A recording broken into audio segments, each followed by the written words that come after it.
Just a lot to talk about, Ken. Before I even start, I wanted to talk about Hunter Biden with you and the importance of what the American people are going to be treated to. But there was another shooting yesterday. I just want to go through it over there at the Walmart. That was a night manager. Apparently, he killed 6 just over there in Chesapeake in Virginia. Then also about 170 miles west of that in Charlottesville, there was another shooting over there at the University of Virginia. And then, of course, there was the shooting in Colorado Springs. 22-year-old. There was a 5 killed. That was at the nightclub, the LGBTQ nightclub, and that's been getting a lot of publicity and so on. And this has been all in the last 10 days or so. And they are pointing to 600 mass shootings this year. As you know, we're getting towards the end of the year. The numbers are too much, but I want to focus in on the Colorado Springs. That subject, and I want to put this to you because, again, you've been involved in the criminal justice issues, police issues, and so on. About a year ago, in 2021, he held his grandmother in a barricaded situation. He had a firearm and so on. The police were called. The SWAT team was called. This was a year ago. And yet he was not red flagged at all in the purchase of firearms. What am I missing here, Ken? Because this could have been prevented. Yeah. So there's definitely flaws in this system for providing red flags for people who have the potential capability of doing these active shooter incidents and violence. Obviously, and another problem with that is that it's so fragmented, Tom. Around the country, we have 50 states and 50 sets of policies and 50 sets of rules. So it's not like we have one system to do this. That's one big problem we face, so that things fall through the cracks, obviously. And then, when you look at, even let's say that he wasn't able to purchase that firearm, say legally, well, there's a lot of firearms, 400 million of them or over in America.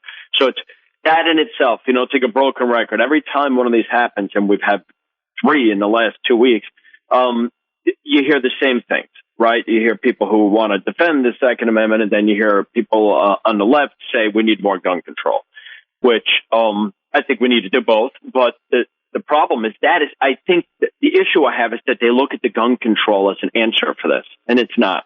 It's not going to be an answer to this. There's firearms are far too many in this country to say that, these are people who are going in to shoot as many people as they can, and usually themselves, and they're not concerned about breaking the law.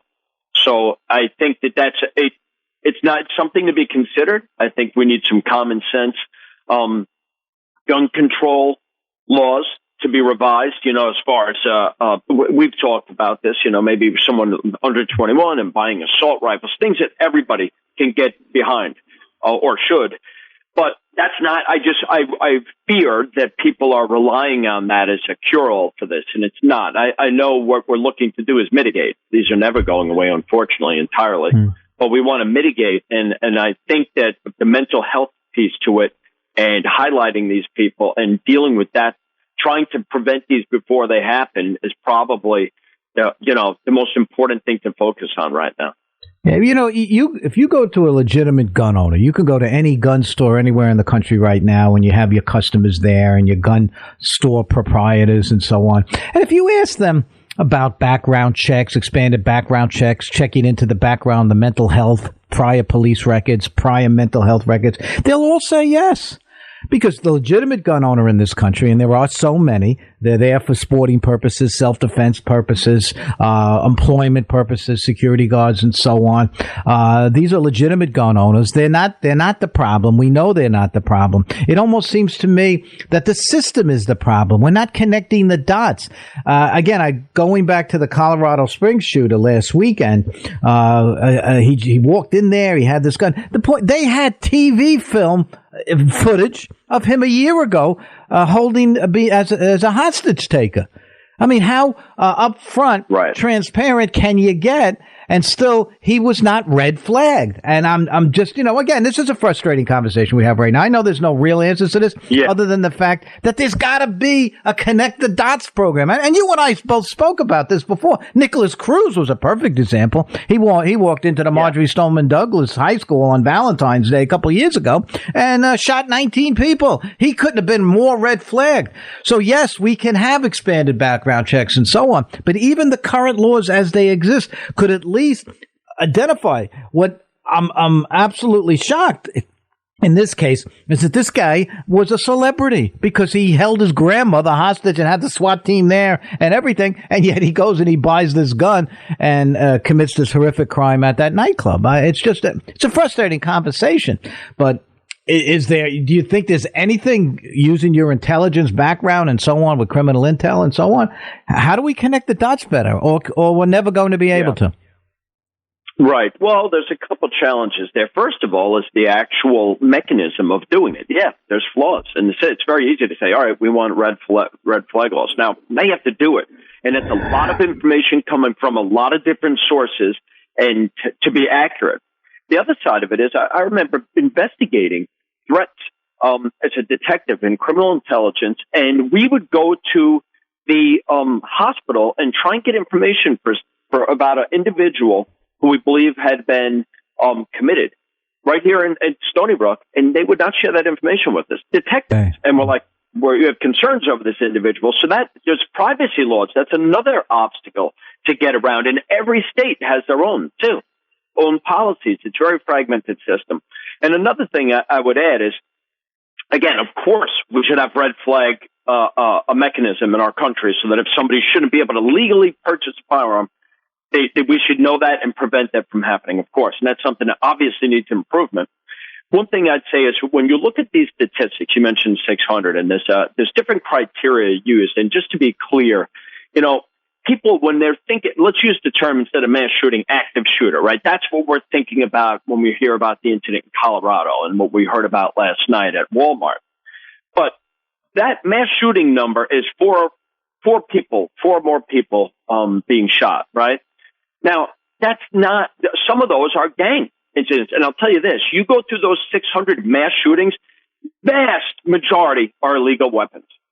The vast majority, because the vast majority of that as far as active shooters, there's like 45 incidents, which is far too many. But what I just want to be very clear about that 600, that could be someone doing a drive-by shooting and hitting a group of people. And the vast majority of the weapons are, first of all, handguns, and second of all, illegal. There's red flag laws would not have prevented them. So yes, in these cases, this system's broken and it needs to be highlighted, and we need to be able to stop these people from illegally purchasing firearms. That should be it should be in place already. It should have been for some time. It's broken. But I just would guard against saying, all right, we got this. Now we can prevent these, because it's not. That 600 is going to be that. Think about I did numbers I just gave for what we would consider an active shooter scenario. All right, if it's 600 and now we're at 560, and I'm telling you the majority of that 600, I'll get the numbers for our next show. The majority of those are legal firearms. Yeah. And what they're saying here, when I say 600, the definition, according to this one institute that provides information to the media outlets, is a mass shooting is described at least 4 people killed or injured. So it's not necessarily killings. So 4 killed or injured. That could be at a gang party where a shootout breaks out, which, by the way, how often does that happen in the city of Chicago? Yeah. So. Oh, it's every weekend we hear about 20 shootings, 30 shootings. So that's what spikes those numbers. All I'm saying is I just don't want to distort what we're talking about. Yeah. If people thinking about what happened at Walmart, there were not 600 of those incidents last year. A lot of these, these are still horrible incidents that are taking place. People are getting shot. But it's just, they're different types of incidents. A lot of it's gang, a street crime, where 4 people get injured. You know how many parties 4 people end up getting shot because they're doing these drive-by shootings? I mean, it's a much different incident than what people are imagining when they hear 600. They're thinking 600 active shooter incidents, and there wasn't. Yeah, and I'm glad we clarified that. I was just using that number because that's what the media uses. But in retrospect, I probably should not have used that because they're essentially describing shootings that occur throughout this country. But when we're talking with multiple people being hit.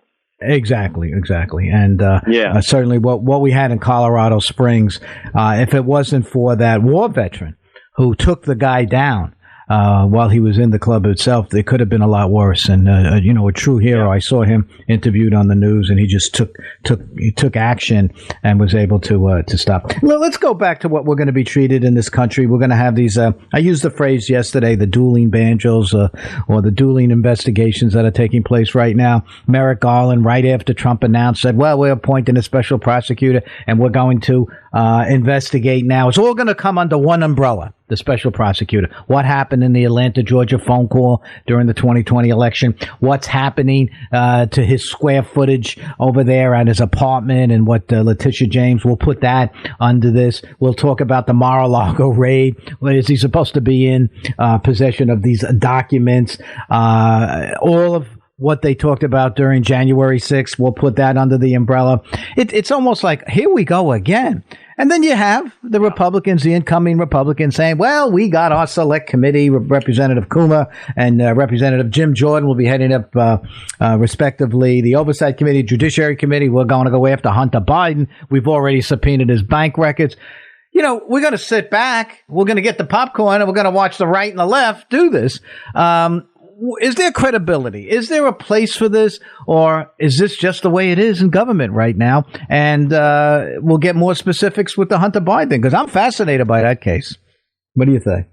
Yeah, so it is. It's a vicious cycle we're facing right now. And as much as when we finally had these midterms that were so everybody was following so closely, there wasn't a huge red wave, but we did end up with no longer 140 rule, which I think is healthy in America.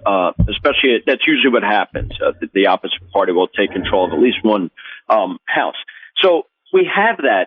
Even, do I think that these things need to be investigated? Of course. These things seem blatant with Hunter Biden. He's reckless.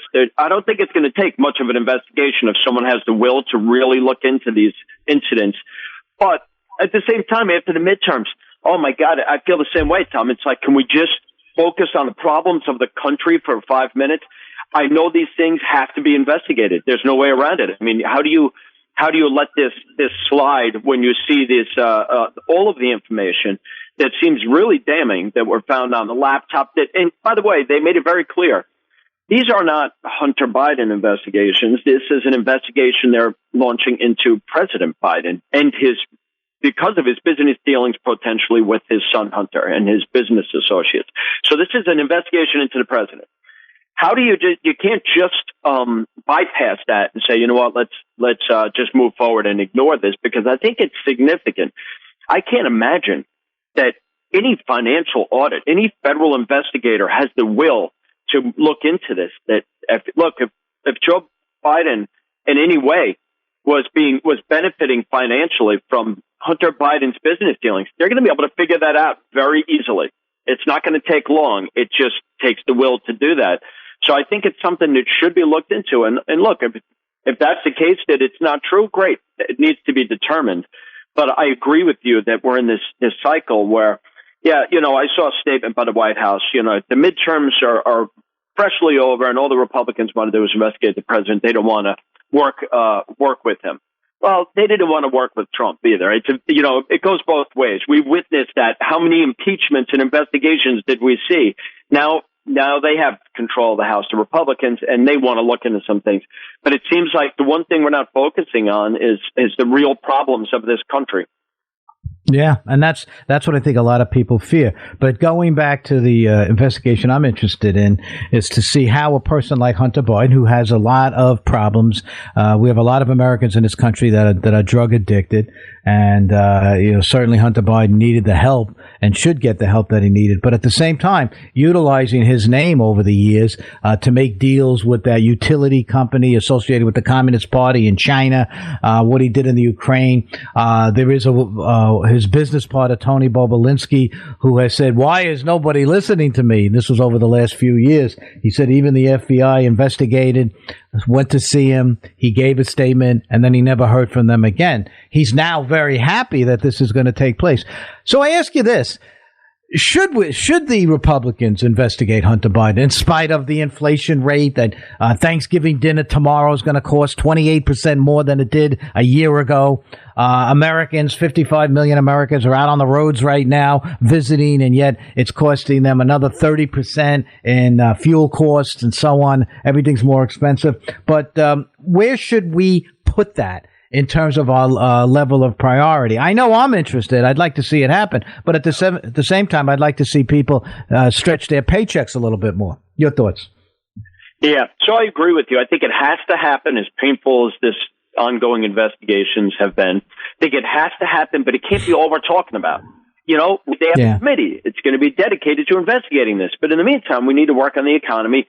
We need to work on crime. We need to work on the border, which is a disaster. And Tom, something that everybody's ignoring, wasn't even in the top 5 of priorities in the midterms, is Russia and China and Iran and North Korea. Those are things that people don't even have in the top 5 of their priorities in the midterms, which to me is terrifying, because those are the greatest threats we face right now. But to get back to this, I'd say it has to happen. And the way listen, if this were just a matter of wrongdoing with Hunter Biden, I would pretty much say no at this point. Listen, refer it to the FBI. If they find something, they find something. Hopefully they have the will to investigate them. But that's not what this is. This is, and I'll tell you, as a retired detective and an investigator myself, I think it does not look good for President Biden. I can't, we all saw so many bits and pieces of these documents that have come off that laptop, and they're saving 10% for the big guy. It doesn't look good, Tom. I would say it does not look good for the president right now, and that's why I think it has to. If this were just his son, and his son was drug addicted and got into all sorts of shenanigans, the country doesn't have time for that alone. But the problem is there's a nexus, a direct nexus, it appears, to the president of the United States, and that does mean something. If he in any way compromised himself with foreign countries because of business dealings with Hunter Biden, that needs to be looked into immediately.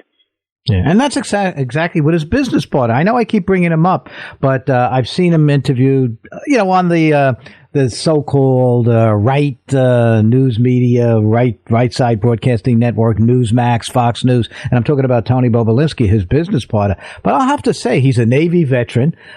He's a very credible guy. I don't know if you've seen him or heard him when he speaks, but that's a very credible guy. I'm having a trouble thinking that he is just making this stuff up.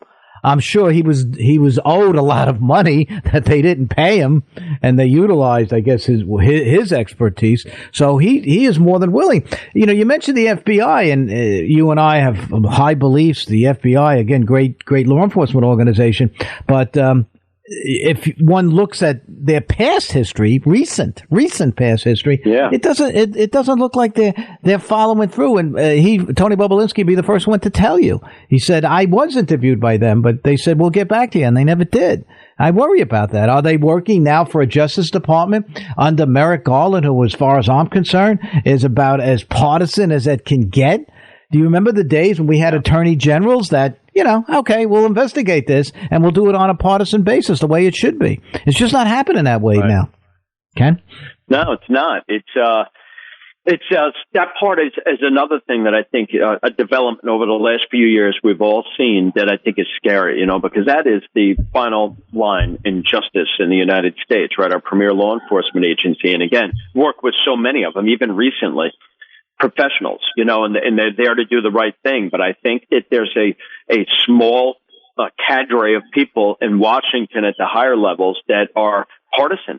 And I think it's tarnished the entire agency. And I know they put in a new FBI director, and I know that they say they took steps. They did not merely go as far as they needed to return the FBI to the position it once held. People needed to see real, legitimate reform, because it's a strong culture in the FBI. It's been around for so long, since its creation. Very hard to change things like that. And for whatever reason, some senior element in the FBI is not only highly partisan, but it seems really in lockstep with the Democratic Party over the last several years. A lot of decisions not making a lot of sense.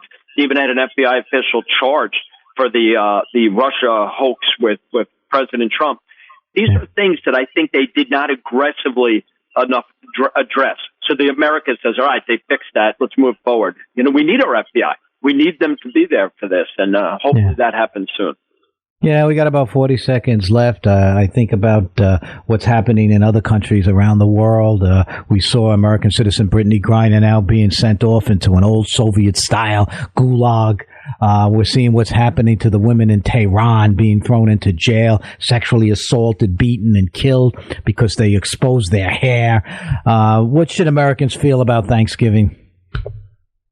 That's a great question, Tom. And I would just say that with all the problems we have, and it seems like we have more than we ever did before, this is still the gold standard to live in Britain. We should all be thankful to be Americans.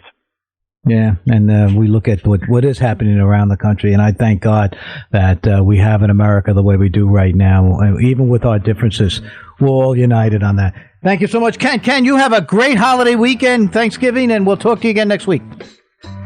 Happy Thanksgiving, Tom. Thanks for having me on. Appreciate it. Okay, when we get back, let's talk to Rich Chris, then we'll take some phone calls. We'll be right back.